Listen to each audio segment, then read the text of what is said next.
Elementary Science Class 7. Storms and Cyclones. Thunderstorms and Cyclones. Do you know how thunderstorms and cyclones form? No, I don't. Can you tell me more about it? Thunderstorms develop in hot, humid tropical areas very frequently. The rising temperatures produce strong upward rising winds. What happens with the rising winds? The rising winds carry water droplets upwards, where they freeze, and then fall down again.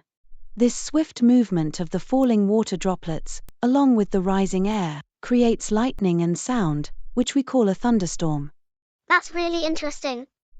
How does a thunderstorm turn into a cyclone? When water vapor changes back to liquid form as raindrops, it releases heat to the atmosphere. This warming of the air around causes it to rise, creating a drop in pressure. And what happens next? More air rushes to the center of the storm, repeating this cycle.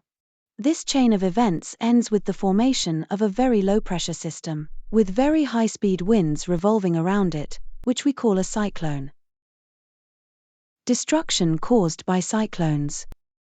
The strong winds from a cyclone can push water towards the shore, even if the storm is hundreds of kilometers away. This creates powerful waves that a person cannot overcome. Wow, that's really dangerous. What else can happen during a cyclone? The low pressure in the eye of the cyclone can lift the water surface in the center, creating a water wall that moves towards the shore. This can cause severe flooding and damage in low-lying coastal areas. That sounds terrifying. What other effects do cyclones have? Continuous heavy rainfall can worsen the flood situation, and the high-speed winds can damage houses, communication systems, and trees, leading to a tremendous loss of life and property. That's awful. I didn't realize cyclones could be so destructive. Yes, it's a serious issue. Tornadoes can also form within cyclones, and they can travel at speeds of up to 300 kilometers per hour, causing even more destruction. Effective safety measures. Did you know that there are effective safety measures in place to protect people during a cyclone? No, I didn't. What are they? Well, there's a cyclone forecast and warning service that can alert the government, ports, fishermen, and the public about an approaching cyclone. That's good to know. How do they communicate the warnings?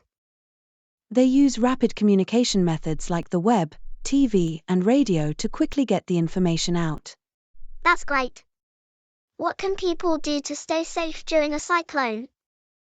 It's important that people don't ignore the warnings and take the necessary precautions, like securing their homes and avoiding flooded roads. That makes sense. What other precautions should people take? They should store drinking water, avoid touching wet switches and power lines, and cooperate with rescue efforts. Advanced technology has helped. In the early part of the last century, coastal residents may have had less than a day to prepare or evacuate their homes from an oncoming cyclone. Wow, that must have been really scary. What's different now? Thanks to satellites and radars, a cyclone alert or cyclone watch is issued 48 hours in advance of any expected storm, and a cyclone warning is issued 24 hours in advance. That's amazing. How often is the message broadcast? The message is broadcast every hour or half hour when a cyclone is nearer the coast. That's really helpful. Who is responsible for monitoring these cyclone-related disasters? Several national and international organizations cooperate to monitor the cyclone-related disasters.